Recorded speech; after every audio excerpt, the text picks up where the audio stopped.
గత 48 గంటల్లో మారిన ప్రపంచం. ఇరాన్ ఇజ్రాయెల్ యుద్ధం. బైబిల్ ప్రవచించిన గోగు మాగోగు యుద్ధం మొదలైందా? ప్రపంచం ఒక అగ్నిపర్వతం మీద కూర్చుంది. అది ఏ క్షణమైనా బద్దలవ్వచ్చు అని మనం ఇన్నాళ్లు అనుకున్నాం. కాని గత 48 గంటల్లో జరిగిన సంఘటనలు చూస్తే ఆ అగ్నిపర్వతం ఇప్పటికే బద్దలైపోయిందని అర్థమవుతోంది. అవును, మూడవ ప్రపంచ యుద్ధానికి, వరల్డ్ వార్ 3కి ముహూర్తం ఖరారైనట్లే కనిపిస్తోంది. న్యూస్ ఫాలో అయ్యేవారికి ఈ విషయం ఇప్పటికే తెలిసి ఉంటుంది. సరిగ్గా నిన్న మరియు ఈరోజు ఫిబ్రవరి 27, 28, 2026 తేదీలలో ప్రపంచ చరిత్రను మార్చేసే ఒక భయంకరమైన దాడి జరిగింది. అమెరికా మరియు ఇజ్రాయెల్ దేశాలు కలిసి ఇరాన్ దేశం మీద ఆపరేషన్ రోరింగ్ లయన్ మరియు ఆపరేషన్ ఎపిక్ ఫ్యూరీ పేరుతో అత్యంత భారీ వైమానిక దాడులు చేశాయి. ఇరాన్ రాజధాని టెహ్రాన్తో పాటు వారి అణుకేంద్రాలు ఉన్న ఖోమ్ మరియు పర్చీన్ నగరాలు పేలుళ్లతో దద్దరిల్లిపోయాయి. దీనికి ప్రతీకారంగా ఇరాన్ దేశం ఏకంగా వందలాది బాలిస్టిక్ క్షిపణులను నేరుగా ఇజ్రాయెల్ మీదకు ప్రయోగించింది. కేవలం ఇజ్రాయెల్, ఇరాన్ మాత్రమే కాదు, జార్డాన్, ఖతార్, సౌదీ అరేబియాలో కూడా పేలుళ్ల శబ్దాలు వినిపిస్తున్నాయి. మధ్యప్రాచ్యం మొత్తం మంటల్లో కాలిపోతోంది. ఒక్క నిమిషం మిత్రులారా, ఇదంతా కేవలం 2 దేశాల మధ్య జరుగుతున్న రాజకీయ యుద్ధమనుకుంటున్నారా? కానే కాదు. ఇది కొన్ని వేల సంవత్సరాల క్రితమే బైబిల్లో వ్రాయబడిన అంత్యదినాలు, అంటే ఎండ్ టైమ్స్ ప్రవచనాల నెరవేర్పు. ఈ రోజు వార్తల్లో చూస్తున్న పేర్లను బైబిల్ ప్రవచనాలతో పోల్చి చూపిస్తాను. మీ కళ్ళు బైర్లు కమ్ముతాయి. బైబిల్లోని యెహెజ్కేలు 38 మరియు 39వ అధ్యాయాలు చదివితే అంత్యదినాల్లో ఇజ్రాయెల్ దేశం మీదకు ఒక భారీ సైన్యం దండెత్తి వస్తుందని దేవుడు ముందే చెప్పాడు. ఆ దండెత్తి వచ్చే దేశాల కూటమికి నాయకుడు మాగోగు దేశపు రాజైన గోగు. చరిత్రకారులు, బైబిల్ పండితులు ఏకగ్రీవంగా చెప్పే విషయమేంటంటే ఈ మాగోగు ప్రాంతం ఉత్తర దిక్కున ఉన్న నేటి రష్యా.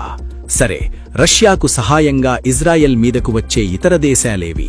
యెహెజ్కేలు 38:5లో స్పష్టంగా ఒక పేరుంది: పారసీక దేశం, పెర్షియా.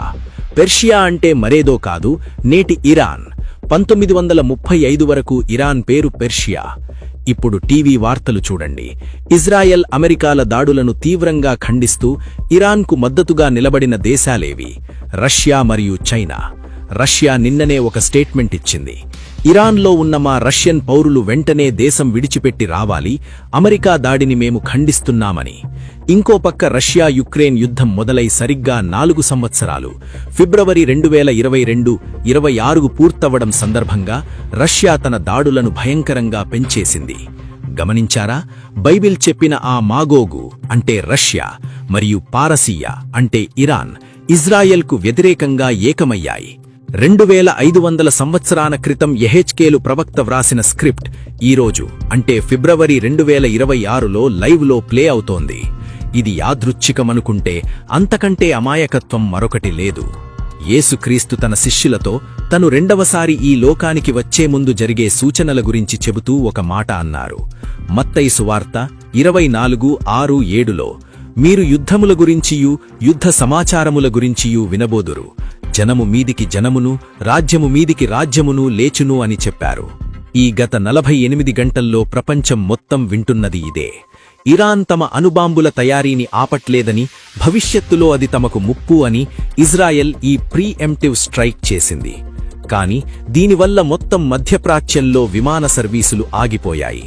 ఇజ్రాయెల్లో ఎమర్జెన్సీ ప్రకటించారు. రాబోయే రోజుల్లో ఇది కేవలం ఈ దేశాలకే పరిమితం కాదు.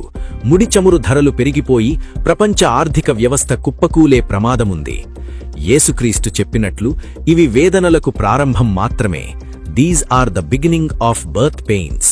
ఒక గర్భిణీ స్త్రీకి నొప్పులు స్టార్ట్ అయినప్పుడు అవి మెల్లగా మొదలై రాను రాను వాటి తీవ్రత, వేగం ఎలా పెరుగుతాయో ఈ రోజు ప్రపంచంలో జరుగుతున్న విపత్తులు కూడా అలాగే పెరుగుతున్నాయి. మనుష్యులేమనుకుంటున్నారంటే ఐక్యరాజ్య సమితి ఉంది కదా, పెద్ద పెద్ద దేశాల నాయకులు మాట్లాడుకొని ఈ యుద్ధాన్ని ఆపేస్తారులే అని. కాని బైబిల్ 1 థెసలోనికలకు 5:3లో దేవుడు ముందే వార్నింగ్ ఇచ్చాడు. లోకులు శాంతిగా ఉన్నది, భయమేమీయూ లేదు అని చెప్పుకొనుచుండగానే గర్భిణీ స్త్రీకి ప్రసవవేదన వచ్చినట్లు వారికి ఆకస్మికంగా నాశనం తటస్థిస్తుంది. వారు ఎంతమాత్రమూ తప్పించుకొనలేరు. అదే జరిగింది కదా. ఇరాన్తో అణు ఒప్పందం గురించి జెనీవాలో చర్చలు జరుగుతుండగానే రాత్రికి రాత్రే ఆకాశం నుండి బాంబుల వర్షం కురిసింది. మనుష్యుల నాయకత్వం ఫెయిల్ అయ్యింది, టెక్నాలజీ ఫెయిల్ అయ్యింది, డబ్బు ప్రాణాలను కాపాడలేకపోతోంది. నా ప్రియమైన సోదరా సోదరి, మీరు ఇంకా ఈ లోకం ఎప్పటికైనా బాగుపడుతుంది, నా భవిష్యత్తు ఇక్కడే స్థిరంగా ఉంటుంది అని కలలు కంటున్నారా? మీ కలల మేడలు కూలిపోయే సమయం ఆసన్నమైంది.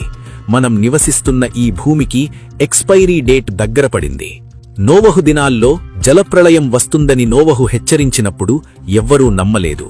కాని వర్షం మొదలై ఓడ తలుపులు దేవుడే మూసేసిన తర్వాత అప్పుడు ఏడ్చారు, కాని లాభం లేకపోయింది. ఈరోజు ఈ యుద్ధాల రూపంలో, ఈ విపత్తుల రూపంలో దేవుడు మళ్లీ హెచ్చరిస్తున్నాడు. కాని ఈసారి దేవుడు నాశనం చెయ్యడానికి రావడం లేదు. తనను నమ్ముకున్న బిడ్డలను ఆ మహా ఉగ్రత నుండి రక్షించి తీసుకుని వెళ్లడానికి రాబోతున్నాడు. ఆయనే యేసుక్రీస్తు. మీరు భయపడాల్సిన అవసరం లేదు. యేసుప్రభువు లూకా 21:28లో ఒక గొప్ప నిరీక్షణ ఇచ్చారు. ఇవి జరుగునారంభించినప్పుడు మీ విడుదల సమీపించుచున్నది గనుక మీరు ధైర్యము తెచ్చుకుని మీ తలలెత్తుకుండుడి. లోకానికి ఇది నాశనం కావచ్చు, కాని దేవుని నమ్ముకున్న వారికి ఇది విడుదల, రిడెంప్షన్. అయితే మీరు ఆ రక్షణ ఓడలో ఉన్నారా, లేక ఇంకా బయటే ఉండి యుద్ధాలను చూసి భయపడుతున్నారా? ఈరోజే నిర్ణయించుకోండి. రేపు ఏం జరుగుతుందో ఎవ్వరికీ తెలియదు.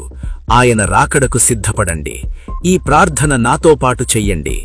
యేసయ్యా, ఈ లోకం శాశ్వతం కాదని జరుగుతున్న సంఘటనలు రుజువు చేస్తున్నాయి. రాబోయే ఉగ్రత నుండి నన్ను రక్షించు. నా పాపాలను నీ రక్తంతో కడిగి అంత్యదినాల్లో నన్ను విడిచిపెట్టక నీతో పాటు పరలోకానికి తీసుకుని వెళ్ళు. నేను నీ రాకడ కొరకు సిద్ధంగా ఉంటాను. ఆమెన్. ఈ వాక్యం వింటున్న ప్రతి ఒక్కరూ సిద్ధపడాలి. మీరు సిద్ధంగా ఉంటే కామెంట్స్లో మారనాథ అంటే ప్రభువా త్వరగా రమ్ము అని టైప్ చేయండి. ఈ అత్యవసర సందేశాన్ని ప్రతి ఒక్కరికి షేర్ చేయండి. Strength in grace. It's all about Jesus.